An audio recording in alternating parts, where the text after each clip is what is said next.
Just want to make sure we're keeping you out of the hospital, okay? Doing my best. Yeah. Taking all your meds? Yep. Awesome. Too many of them. Yeah, I know. No. Any alcohol?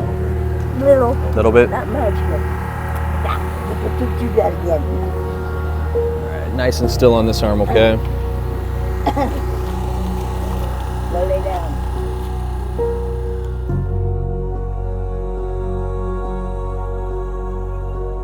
My name is Bo Bakken, and I'm the fire chief at the North Mason Regional Fire Authority, and I started here when I was 19 years old in 1996.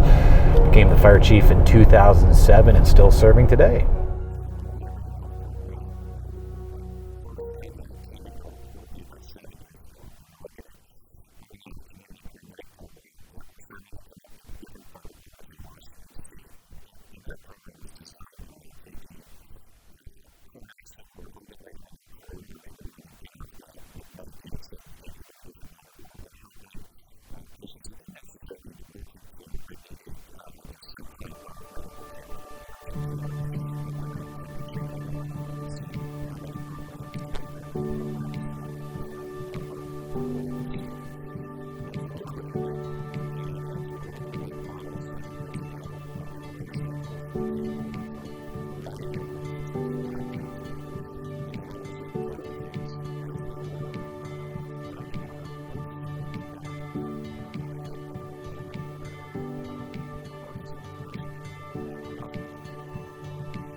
Yeah, so it's lit up. So we'll send it out for culture and sensitivity.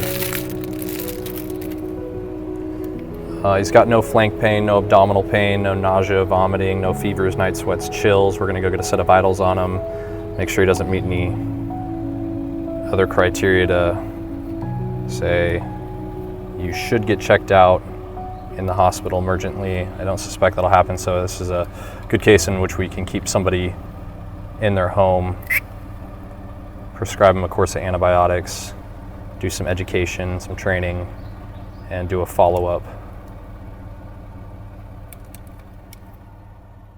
My name's Adam Boyd. I'm the PA for the North Mason Regional Fire Authority. So I started with the Fire Authority in 2009 as a volunteer firefighter looking to pursue a career in the fire service.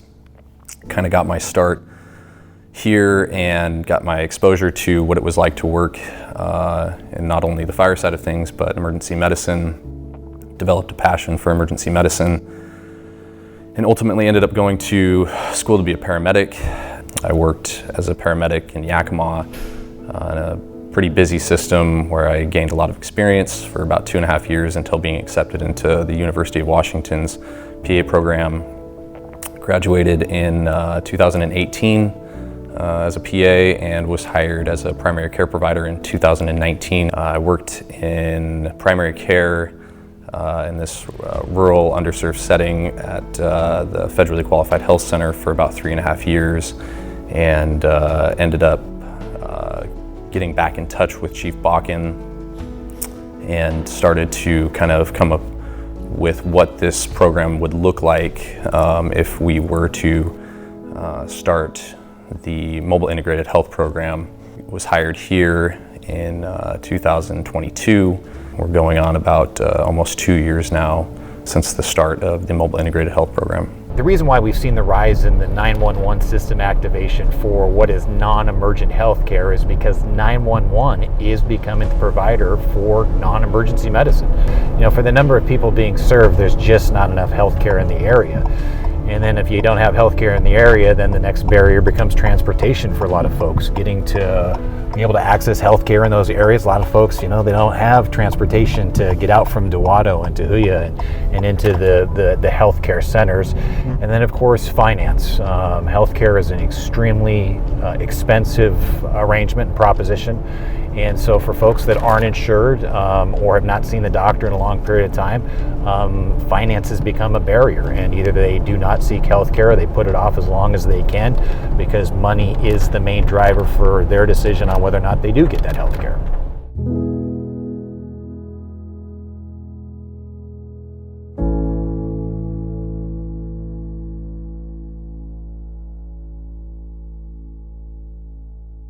CARES programs are great, and technically ours is a CARES program as well. It's just a CARES program on steroids. Our program puts these people in touch with an advanced level provider who can intervene until primary care can be reestablished and can continue in a healthy way. We can write prescriptions, we can do advanced level testing, we can take x-rays. The possibilities are endless going with an advanced level provider rather than just a paramedic or an EMT. Here at the Fire Authority, we don't have a lot of resources. We're a relatively small department. Combine that with the crews that are already stressed with the call volume that they have, and now they have a frequent utilizer that's using us for a non-emergency event, it gets frustrating for the crews. It gets really hard to maintain that professionalism and that caring attitude going out the door because you've seen this person 6, 8, or 42 times in a row. So it gets hard for them to do that.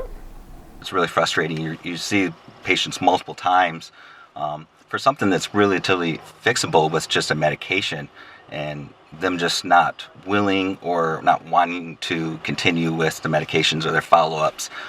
Then ultimately they rely on the 911 system to take care of them when they've reached a point of crisis again, when it could have been avoided just by continuation of their health care.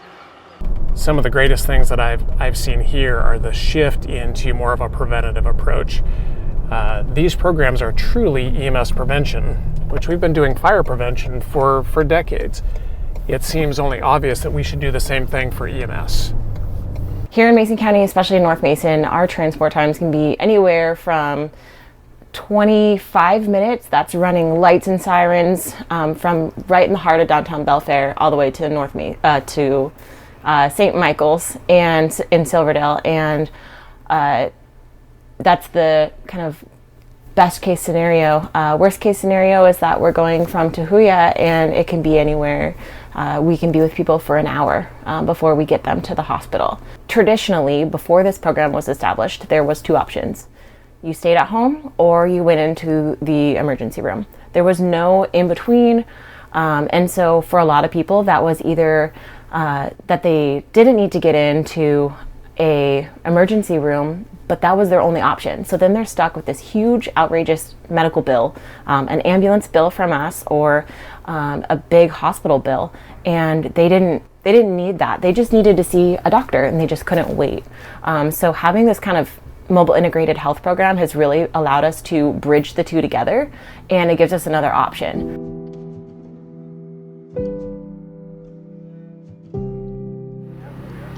Have you talked to Aaron at all since I last saw you about housing?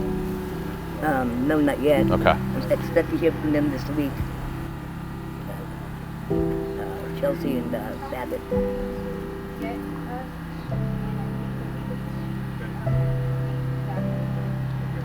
Yeah, when this blood pressure is done cycling through, can we see what blood pressure medication you're on? Because I don't really want you sitting at this high of a blood pressure for another week and a half until you see Dr. Proudfoot. So we've been working with Cindy for probably about 2.5 years now. Prior to my start within the program, Abe had made contact with her, and she had been a frequent user of the 911 system, or a high utilizer.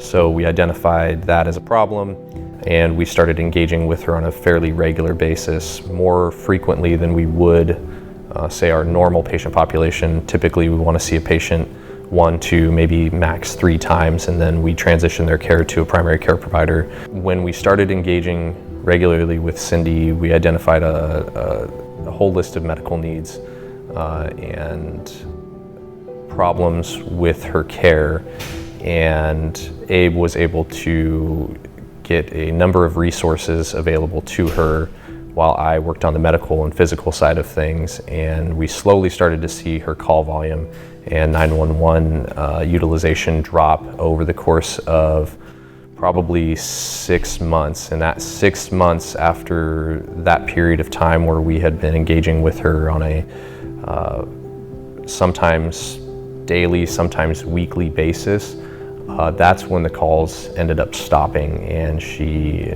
no longer was relying on the 911 system as her primary care or her emergency room care. Disappear when I went in. Okay, so you still finishing them up? Okay, all right. What was severe? The skin, did you have a skin infection? No, it was just an infection in my lungs and stuff. Okay, all right. Oh, look at, they didn't bruise me as bad this time. I think unfortunately she had some people return in her life that have put her in a precarious situation where now she is actively drinking again and has had multiple trips to the hospital due to some other underlying health conditions. And that's just really the name of the game with the Mobile Integrated Health Program is we continue to see these people, and that's what makes us different is we have access to the 911 system. So we know everything that's going on within the community, whereas maybe a brick and mortar facility would not. And that's where we start to re-engage with the patient and figure out a way to get them back out of the 911 system and improve their overall health quality and life. We went to a call for an individual who had called his primary care down in Kitsap, left a voicemail, dropped the phone. It was basically a 911 hang up, essentially. His primary care was concerned enough to call it in as a welfare check. So we responded to his home address to check on him. When we arrived, Law enforcement showed up first to make sure the scene was safe. They had noticed he was completely naked, intoxicated, unable to provide for himself in his own home, alone, gravely disabled. We were able to have Kristi there on scene, ARNP, Kristi Eilers. She was able to get a hold of DCR for us, and within a matter of 10 minutes of being on scene, we were able to get this gentleman involuntary hold, which he needed for being gravely disabled. We were able to get him into the hospital where he was admitted. That was one specific case where having Kristi and Adam there on scene just helped expedite things, and we're not bouncing back and forth between law enforcement and DCR. Kristi was able to take care of all of it on her back end. DCR faxed us the paperwork and we were good to go. So it really helped expedite that situation.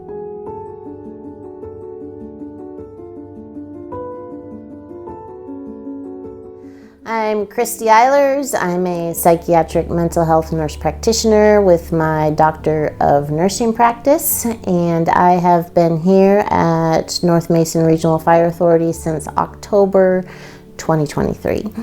So in this role, I'm able to do a variety of things and in a variety of environments, which I love. We get called into active 911 situations where someone is in a true mental health crisis, refusing help, and meets the criteria for involuntary treatment. And so I work alongside the fire crews and law enforcement to get in contact with the DCR to work through that process, all the while supporting the person in that crisis along with the support people that are there on scene. I'm a big believer in not only supporting the person, but also the family support, the friend support that's also part of that situation. No day looks the same for me, as most of our team members have a very unique schedule. And a lot of times I'm working alongside Adam and Abe, which are my favorite days, where all of us can work together in our own specialties and areas of expertise, but we come together to make a true holistic plan for that person that's in need in that moment.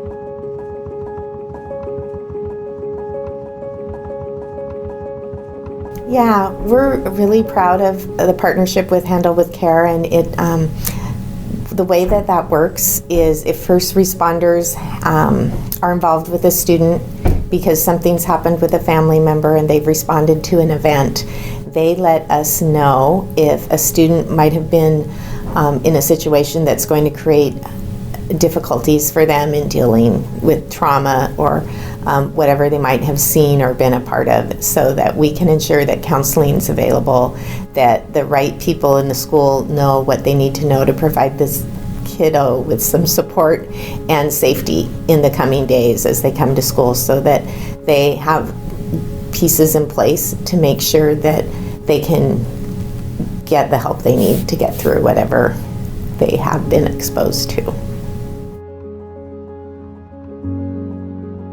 While overall things are going pretty well for our student body, we also see very significantly the impact of things that happen in the national news, things that happen locally, and really still the impact of the pandemic on that mental health that kids have. Kids are less connected to each other and to the world as a result of spending that time learning at home and being disconnected. And so their mental health is really seriously impacted, and we see more behaviors that demonstrate that kids are struggling inside and in how they interact with each other.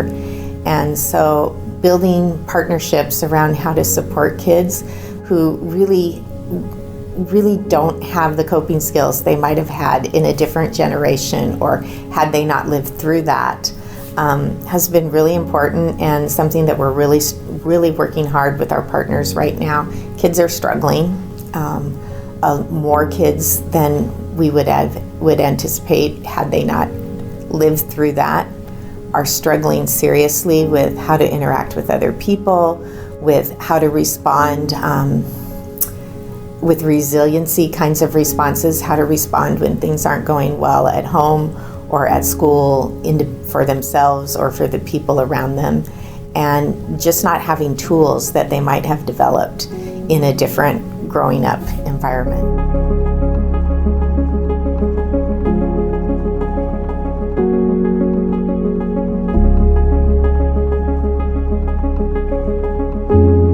Is a fantastic example. So I'm working with a high schooler that is agreeable to mental health treatment, especially counseling, but she does not have access to internet at her home, and she lives in a very rural area without a driver's license and without any type of access to transportation other than the school bus to get her to and from school.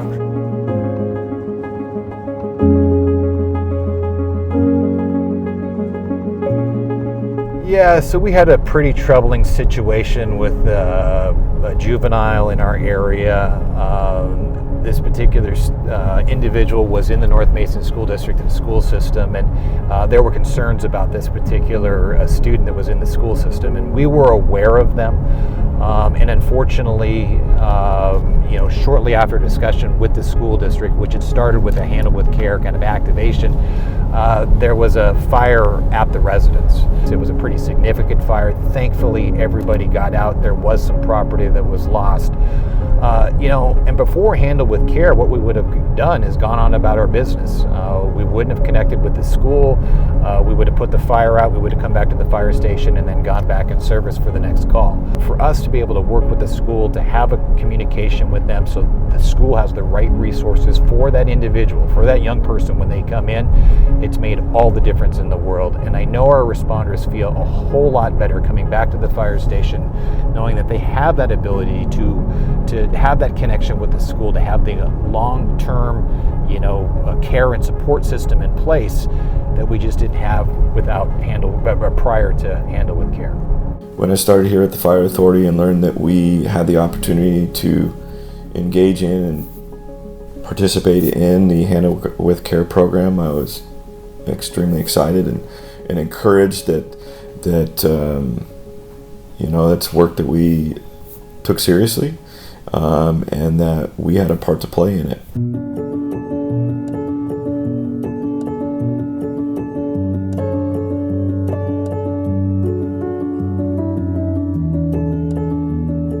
My name is Abe Gardner.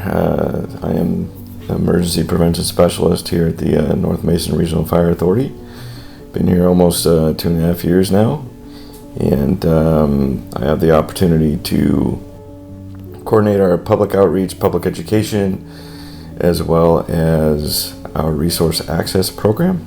I'm also a Washington State Certified Peer Counselor, meaning I'm in long-term recovery for mental health as well as substance use.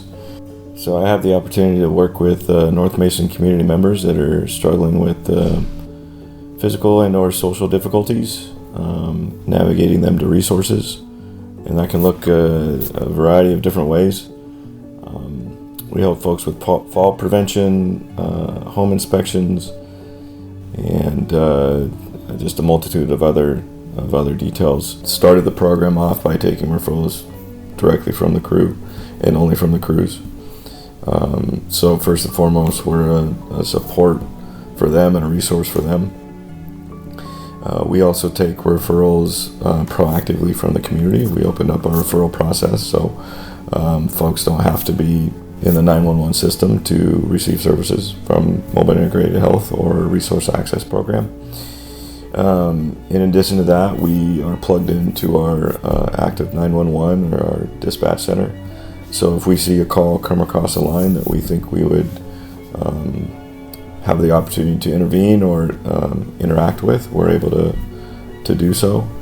I can tell you that having the ability to walk down the hall or be on the call with or a phone call away from an individual that can diagnose, prescribe, administer medications, make referrals to specialists, you name it. The full scope of what a PA and a psych ARNP can do is a game changer for someone like myself that is navigating folks to resources, because those resources are right there. And so not only for me as a professional, but to see the impact it has for the individuals we're working with and working for, it's pretty incredible. Our crews have had to go out many times to help with her with changing oxygen tanks, a variety of physical health concerns. Law enforcement has been involved in the situation as well, because there have been verbal altercations between the son and mom on several occasions. So this is a great example of how fire and law enforcement have partnered with a situation, as we're both fully aware of the family. And unfortunately, there was a call last night for the mom's physical health, and she passed away last night. And so we are going out there to see if the son is at the apartment, because our concern is without the mom there anymore, he doesn't have any type of resources for housing, and we're concerned he will either begin illegally squatting at this apartment, since he is not a registered renter here, or he will become houseless. So we're just coming here to offer emotional support, along with potentially connecting him into resources for where he might be able to stay after this unfortunate incident. So, he is here. He does not look like he may be in the mood to talk with a camera.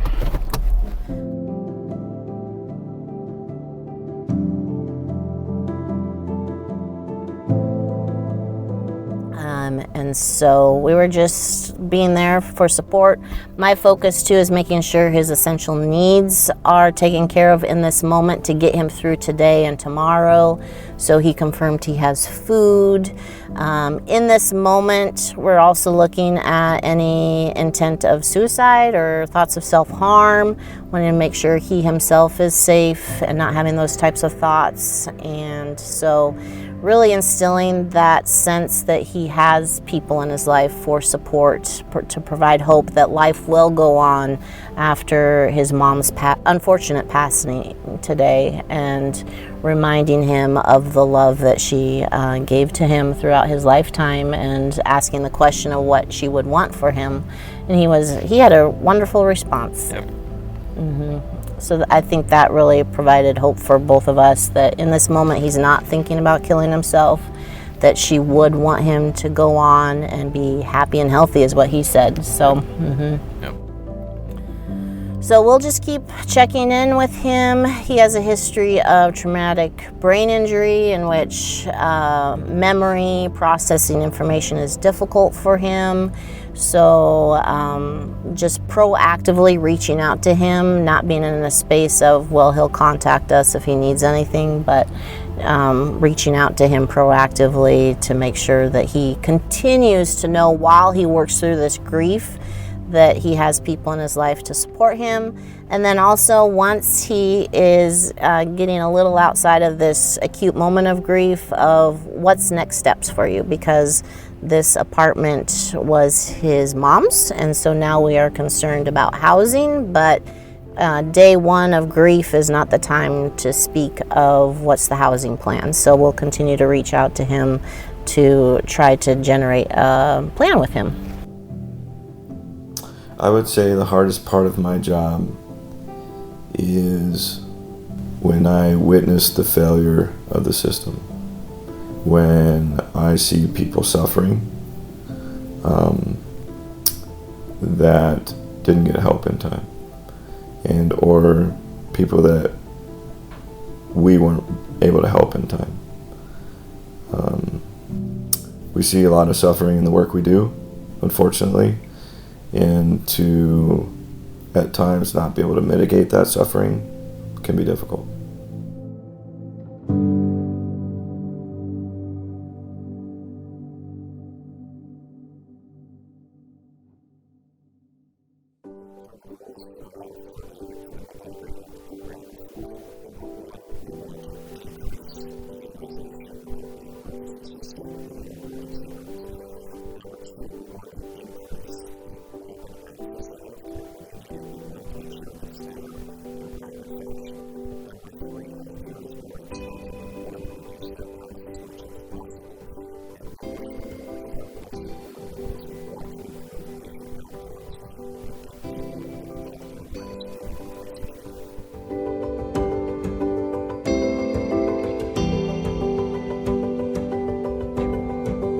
So I met Dan when I was working as a primary care provider at my last job, and him and I kind of just formed a special patient relationship and a little bit of a bond. And his wife had advised me that she would like me to discuss some shoulder pain that he was having. And after the end of the appointment with one of his daughters, I brought it up, and he's like, yeah, you know, I can't move my shoulder, I'm having a hard time with it. Well, our goal was to identify the problem in the situation, advise him and encourage him to start back up with primary care. In the meantime, we decided to get an x-ray on that shoulder, which showed that he had a spot on his lung and he would require further testing.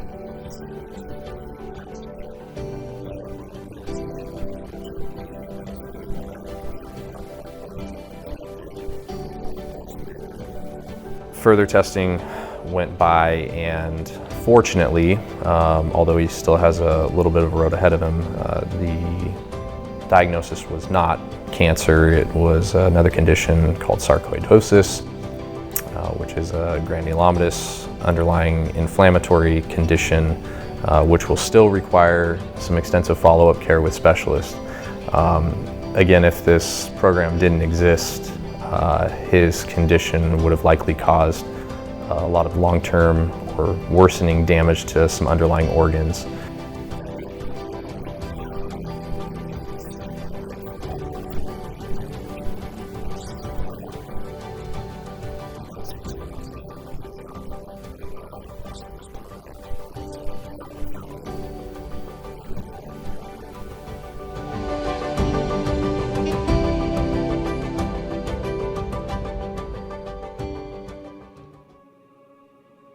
What makes me so proud as a fire chief is to see what we as an entire team have been able to pull off. It's a major endeavor to sit there and really get away from your main focus and scope, which has been emergency medicine, and move into a different arena. And there is no one person that you can sit there and say, well, it's that person or that person.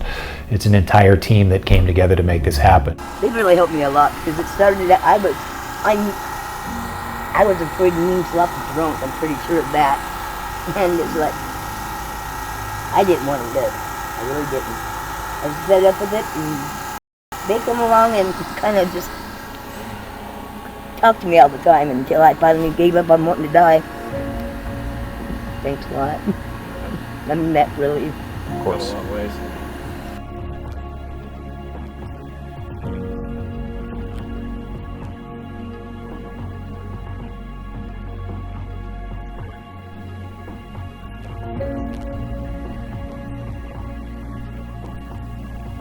To see individuals go from hopeless to hopeful, those are pretty special moments, and so that's a pretty special part of the job.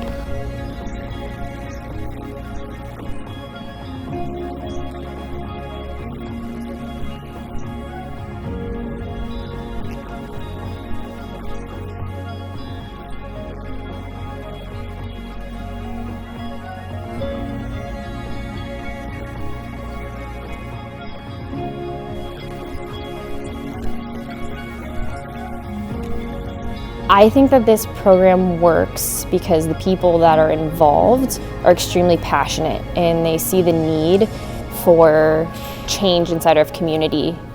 So we have all of these challenges, and these folks that are willing to do new things and try new things to maybe create a different outcome for our community.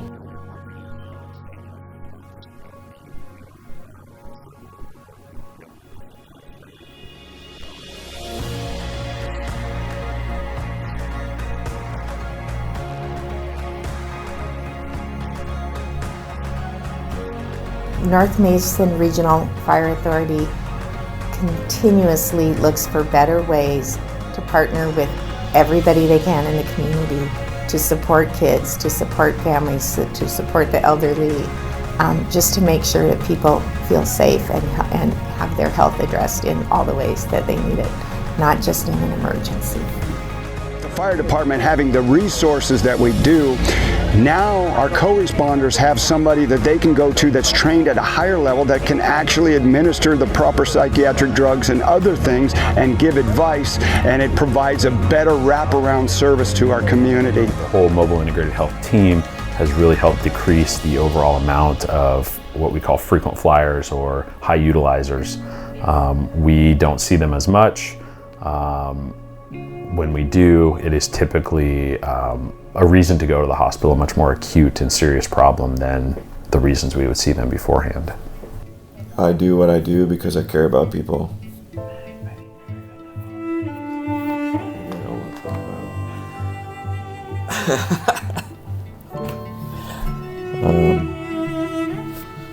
Yeah, I care about people, and I want to see people healthy. I want to see people happy. There can be difficult days in what we do.